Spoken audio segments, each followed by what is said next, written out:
아침 말씀. 오늘 본문 말씀은 사도행전 15장 1절에서 11절입니다.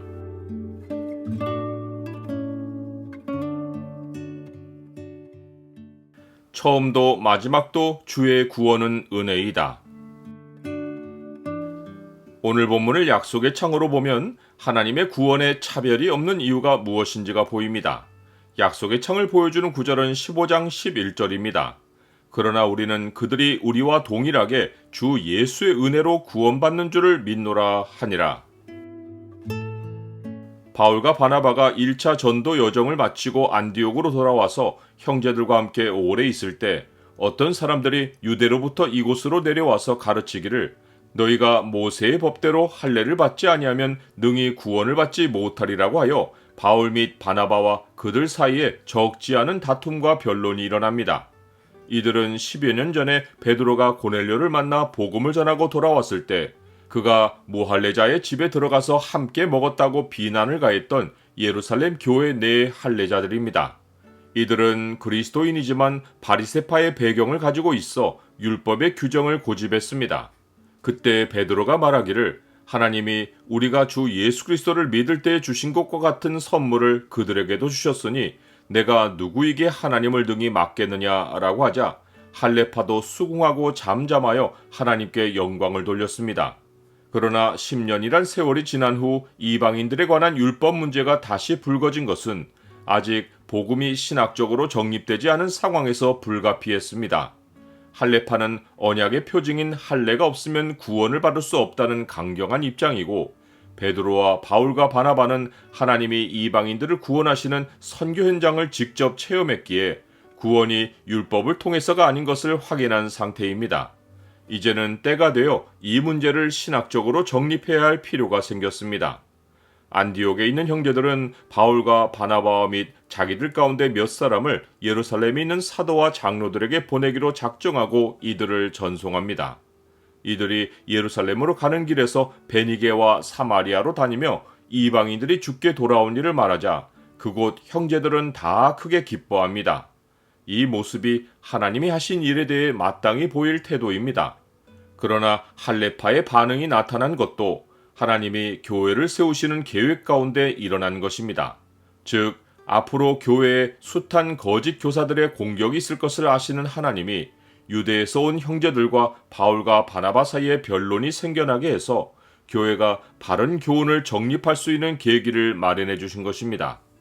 바울과 바나바와 안디옥의 형제들이 예루살렘에 이르러 교회와 사도와 장로들에게 영접을 받고 하나님이 자기들과 함께 계셔서 행하신 모든 일을 말했는데 이때 바리새파 중에 어떤 믿는 사람들이 일어나서 이방인에게 할례를 행하고 모세의 율법을 지키라고 명하는 것이 마땅하다고 주장합니다. 안디옥에 온 어떤 사람들이 바로 이들과 한 부류입니다. 사도와 장로들은 이 일을 의논하러 따로 모입니다.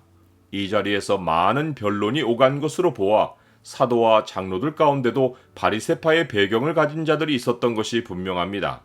그러나 중요한 것은 교회가 여러 의견을 가진 모든 자에게 충분히 변론할 수 있는 시간을 주어서 하나님의 선하시고 기뻐하시고 온전하신 뜻이 무엇인지를 분별하는 과정을 가졌다는 것입니다.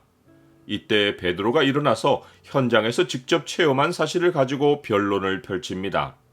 베드로 자신도 오랜 세월 유대주의 전통으로 가치관이 형성되어서 선뜻 이방인들과 교제하기를 꺼린 자입니다. 그런데 그가 고넬료와의 만남을 통해 깨달은 것은 마음을 아시는 하나님이 유대인에게와 같이 이방인에게도 성령을 주어 증언하게 하시고 믿음으로 그들의 마음을 깨끗이 하사 그들이나 우리나 차별하지 않으셨다는 것입니다.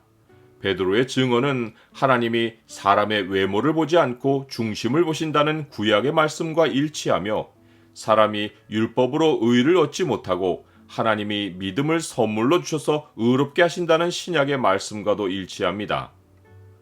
나는 사람의 구원이 예나 지금이나 사람의 노력에 있지 않고 하나님의 주권에 있고 하나님의 은혜인 것을 믿습니까? 베드로가 마음을 강조한 것은 외형적인 할례를 통해 믿음의 표시를 확인하려는 할례파에게 하나님이 보시는 것은 사람이 보는 것과 다르다는 것을 알려주려 한 것입니다.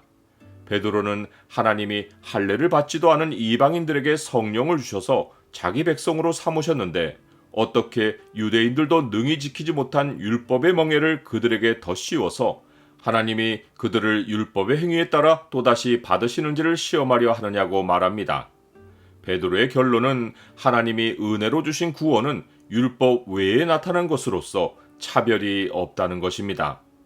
그러므로 율법의 행위로 그의 앞에 의롭다 하심을 얻을 육체가 없나니 율법으로는 죄를 깨달음이니라. 이제는 율법 외에 하나님의 한 의가 나타났으니 율법과 선지자들에게 증거를 받은 것이라. 곧 예수 그리스도를 믿음으로 말미암아 모든 믿는 자에게 미치는 하나님의 의인이 차별이 없느니라.